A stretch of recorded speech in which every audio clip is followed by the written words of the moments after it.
Итак, продолжим изготовление платы для регулировки оборотов с поддержанием мощности на микросхеме TDA 1085S. Для этого нам потребуется флешка с файлом. Идем в фотоателье. Если у кого есть дома принтер черно-белый, лазерный именно, распечатаем нашу схему на фотобумаге. Можно глянцевой, в принципе можно и на матовой. Вполне хорошо переводится. Также потребуется текстолит размером 10 на 10, односторонний. Перед нанесением обязательно нужно обезжирить. Любой обезжириватель, растворитель, без разницы. Для удобства нанесения, чтобы нам не удерживать листок на плате руками, можно взять какой-нибудь любой клей. Но я пользуюсь суперклей. Делаем небольшие капельки по углам и приклеиваем на наш текстолит. Теперь на момент прогревания у нас никуда листок не уедет. Теперь аккуратненько берем у жены утюг и включаем, нагреваем хорошо. Проверяем, что наш утюг нагрелся. Утюг достаточно горячий. Прогревать надо хорошо, даже до тех пор, пока бумага не начнет немножко желтеть. Даем хорошо ей охладиться. После охлаждения некоторые люди отрывают просто эту бумагу. Но я бы этого не рекомендовал делать, поскольку были такие моменты, когда после отрывания тонер в некоторых местах не очень хорошо, видимо, закрепился, и он просто оставался на бумаге, отрывался, то есть появлялись промежутки. Я снимаю это с помощью воды, просто под кран, и под легким напором воды потихоньку начинаю отмачивать и пальцами скатывать. Прекрасно отходит, и весь тонер потом остается на месте.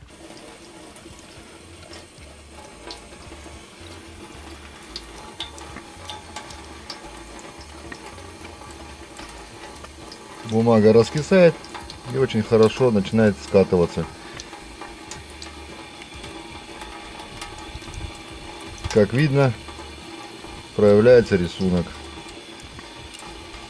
Двумя руками это будет быстрее, так что пока поставлю на паузу. Вот основную массу снял. Вот если остаются вот такие вот белесые места после высыхания, их обязательно надо также отмывать. Это еще тонкий слой бумаги. Вот этого белого не должно оставаться. Вот этих мест. Поэтому еще раз хорошо тщательно промываем. Готовая к травлению плата. В необходимых местах, это у меня из старых запасов распечатка, поэтому у меня здесь контакты еще не рассчитаны на вот такие вот разъемы. Рассчитаны на то, чтобы провода непосредственно впаивались в саму плату, но это не очень удобно, и поэтому пришлось немножко доработать. Увеличил площадки в тех местах, где будут устанавливаться непосредственно сами вот эти разъемы. Можно дорисовать краской, лаком, в принципе без разницы. Дать хорошенько просохнуть и потом уже приступать к травлению. Будем использовать перекись водорода 3% 100 мл, лимонная кислота, но я использую 50 грамм на 100 мл, и также еще добавляю несколько таблеток гидроперита для усиления эффекта. Без него травится гораздо дольше, а с гидроперитом он более концентрированный, процесс травления происходит гораздо шустрее. Желательно, чтобы перекись водорода была теплая. Некоторые используют 30 грамм на 100 мл лимонной кислоты. Я высыпаю всю пачку. Кашу маслом не испортить. Лимонной кислотой тоже.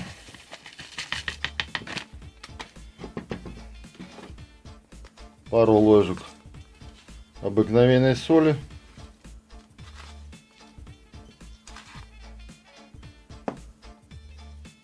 И вот эту жижу с гидроперитом баночку. Баночка чисто для удобства перемешивания. Всю эту процедуру лучше проводить там, где хорошо все это проветривается. Поскольку будет выделяться газ, очень неприятный на запах, слегка так удушающий.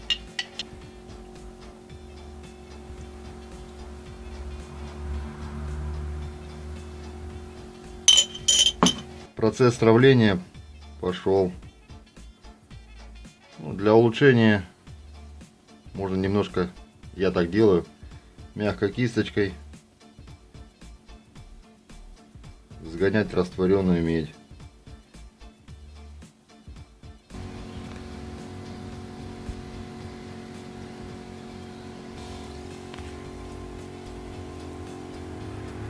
Ну вот уже плата начинает проявляться.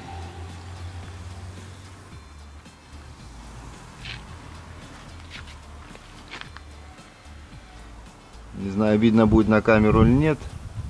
Пары.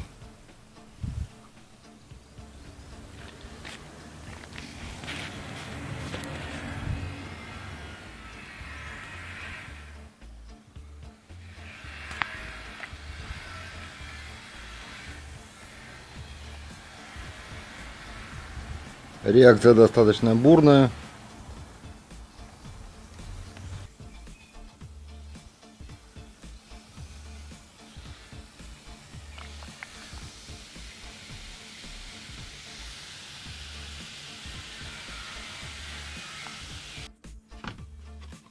Как видим, процесс травления прошел удачно. Там те места, где я краской покрывал, также остались. Краска сползла, но тем не менее места остались меди. Ну а теперь тонер можно смыть любым растворителем.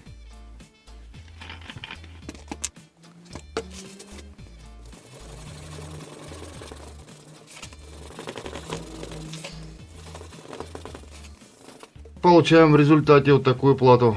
Вполне хорошие, адекватные дорожки. Нигде ничего не разъелось излишнего. Теперь остается сделать отверстие. Нанесение рисунка на обратную сторону с изображением радиодеталей. Это будет уже после. Как сделать отверстие, потребуется либо маленький сверлильный станок, либо дремелем. Можно в принципе очень-очень аккуратно простой дрелью, шуруповертом. Подбираем сверла необходимые по диаметру и делаем отверстие.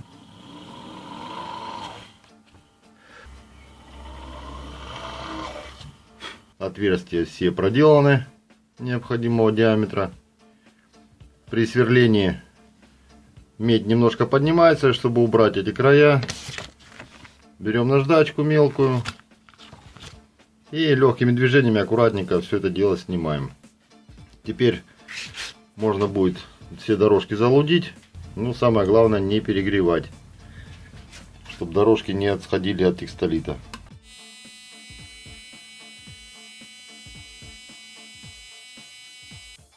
Для хорошего совмещения распечатанных деталей с нашей платой еще можно также использовать такой вариант, как солнышко на просвет. Видно отверстие, видно детали. И можно совместить и в этом положении зафиксировать. Ну а дальше по той же схеме утюг и немножко времени. Вот что мы получаем в итоге. Осветленные черты на светлом не очень хорошо заметны. Ну, в принципе, вполне читабельны, конечно. Но я сейчас хочу попробовать акриловым лаком сбрызнуть. Это даст мокрый эффект, ну и в то же время защитит тонер от случайного повреждения. И также при обработке после пайки всех деталей, при очистке растворителем, растворитель уже не смоет эту поверхность. Изображение становится более контрастным. Вот такой вот конечный результат после покрытия матовым лаком. Все отлично видно, все детали. В случае выхода из строя и сгорания сопротивления, если невозможно будет на нем прочитать номинал, это можно сделать на плате. Ну все, теперь начинаем сборку. Ну все, сборка платы окончена. Получилось вроде бы аккуратно. Выключатель решил исключить. Сделал так же, как и на этой плате у меня на сверлильном станке. Чтобы была возможность подавать 220 через выключатель. То есть можно было при выключенном выключателе оставлять плату без питания. Если использовать выключатель, который указан по схеме, то плата будет постоянно под питанием находиться. Ну, я считаю, что это не очень хорошо.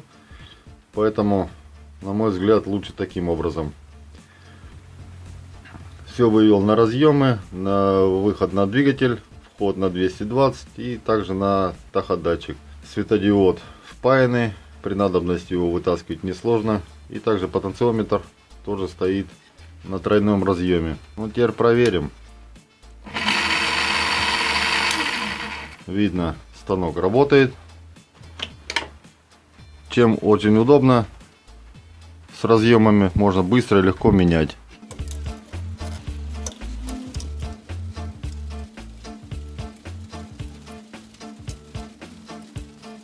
Подключаем к сети.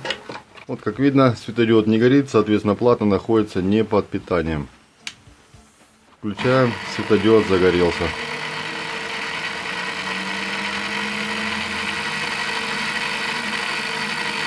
Но теперь осталось только настроить.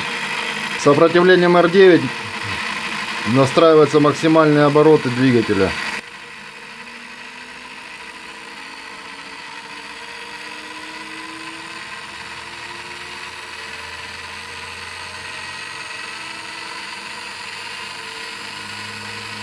Видно, что двигатель набирает обороты плавно, и чтобы это убрать,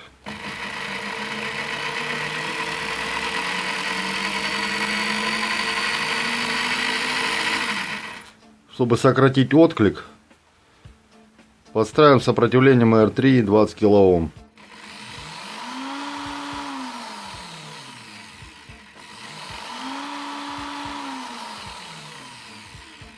Вот такой вот отклик добивается настройкой сопротивления R3 20 кОм. Первый синий. Второй стоит последовательно с вот этим потенциометром. Ну, это, видимо, для добавления номинала для этого сопротивления.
Абсолютно без труда справляется со сверлением. Как видно, плата рабочая. Вполне можно делать самому в домашних условиях. Конечно, приходится потратить энное количество денег. Себестоимость самой платы зависит, конечно, от расценок в магазинах. Но в среднем от 800 до 1000 рублей по всем деталям. Но тем не менее, все-таки это дешевле, чем заказывать. Ну, конечно, для тех, кто не умеет все это делать, тому, конечно, выгоднее заказать. Я надеюсь, это видео было кому-то интересно и полезно. Если будут какие-либо вопросы, задавайте в комментариях. Постараюсь всегда ответить. Всем спасибо за просмотр. До новых встреч.